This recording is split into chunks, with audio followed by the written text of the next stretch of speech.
The expected foldable iPhone, rumored for release around 2026, represents Apple's bold entry into the foldable smartphone market, aiming to combine the premium build and ecosystem Apple is known for with cutting-edge flexible display technology.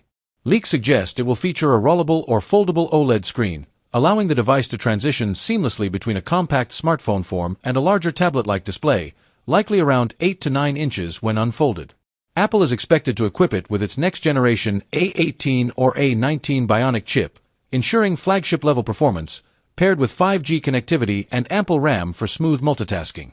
Camera capabilities are rumored to include advanced multi-lens systems, leveraging computational photography for professional-grade shots even in foldable form factors. On the software side, the foldable iPhone will likely run iOS 27 with optimized multitasking features, adapting the interface dynamically to the expanded screen. With Apple's emphasis on design, durability, and ecosystem integration, this foldable iPhone is expected to push the boundaries of what a smartphone can do, potentially redefining mobile productivity and media consumption.